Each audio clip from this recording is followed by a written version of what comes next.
मशरिक news के नाजरीन आदाब। दिन भर की अहम खबरें।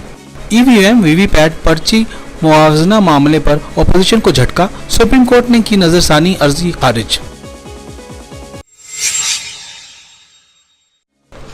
मॉडल कोड ऑफ कंडक्ट मामले में मोदी को क्लीन चिट, इलेक्शन कमीशन ने 7वां और 8वां शिकायतों में भी दी राहत।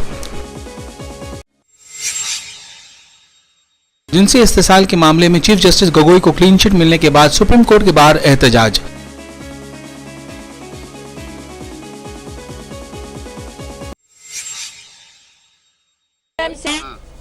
अमेठी में कांग्रेस को जबरदस्ती वोट दिलाने की शिकायत फर्जी साबित, हुकाम ने शिकायत को बताया बेबुनियाद और झूठा। हुकूमत साजी के लिए तीसरे महाज की सरगर्मी तेज, टीआरएस लीडर की केरल के वजीर आला की मुलाकात, मायावती ने दिया इशारा, खबरें तफसील से। पार्लियामानी इंतखाब के लिए 23 मई को आने वाले रिजल्ट से पहले Congress, RJD, BSP, Samajwadi, Trinamool Congress, CPM समेत 21 पार्टियों की ईवीएम नतीजों का मुआवजा वीवीपैट पर्चियों से करने का मुतालबा करने वाली नजरसानी अर्जी को सुप्रीम कोर्ट ने खारिज कर दिया। समाअत के दौरान अपोजिशन के वकील अभिषेक मनु सांघवी ने कम से कम 25 या 33% तक ईवीएम वीवीपैट मुआवजा करने की दरख्वास्त की थी, लेकिन अदालत ने कहा कि गुज़िश्ता ऑर्डर में सुधार की जरूरत नहीं है। वाज़ेह हो कि 18 अप्रैल को चीफ जस्टिस गोगोई की सरबराही वाली बेंच ने हर असेंबली हलके से 5 ईवीएम मशीनों का वीवीपैट की पर्चियों से मुआवजा कराने की हिदायत दी थी।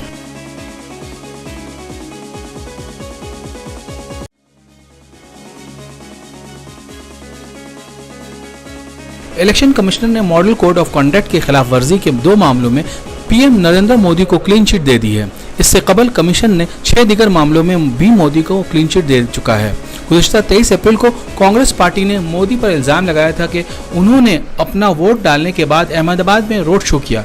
इसके अलावा मोदी ने 9 अप्रैल को चित्रकूट और महाराष्ट्र के लातूर में इंतखाबी रैलियों में नौजवानों से बालाकोट एयर स्ट्राइक के नाम पर वोट करने की अपील की थी।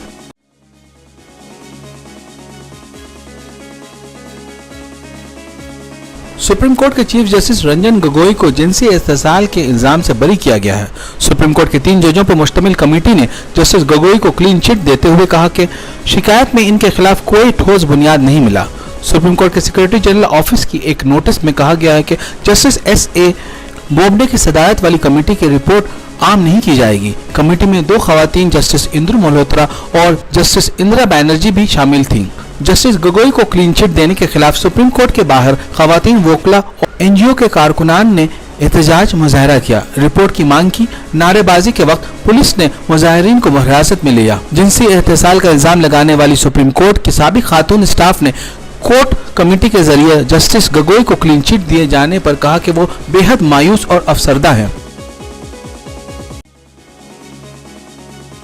कांग्रेस पार्टी को जबरदस्ती वोट डालने की खबर को लेकर अमेठी की एक बुजुर्ग खातून का वीडियो वायरल हुआ था, तो स्मृति ईरानी ने इलेक्शन कमीशन से मामला की शिकायत कर दी।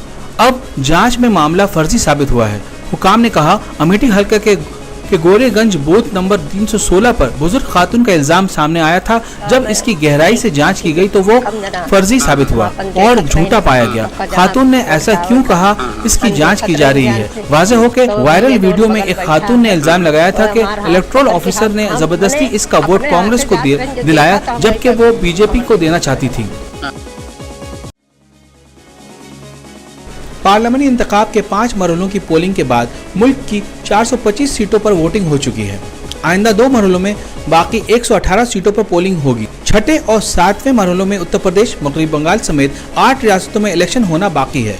वहीं जनूबी हिंदुस्तान में पार्लियामानी इंतखाब मुकम्मल हो चुके हैं। रिजल्ट आने से कबल सियासी पार्टियों में हुकूमत साजी के लिए पॉलिसी बनने लगी है। 5वें मरहले के बाद कांग्रेस पार्टी और बीजेपी एक दूसरे को चारों खाने करने का दावा कर रहे हैं, तो वहीं एक बार फिर तीसरे महाज की सरगर्मी शुरू हो रही है। तेलंगाना के वजीर आला टीआरएस लीडर के चंद्रशेखर राव और केरल के वजीर आला पिनराई विजयन की मुलाकात को इसी नजरिए से देखा जा रहा है। राव स्टैलिन से बात करने वाले हैं। वहीं मायावती भी तीसरे महाज की तरफ इशारा कर रही हैं। कांग्रेस और बीजेपी को यह एहसास हो गया है कि पार्लियामानी इंतखाब में पोजीशन पूरी तरह उनके हक में नहीं है।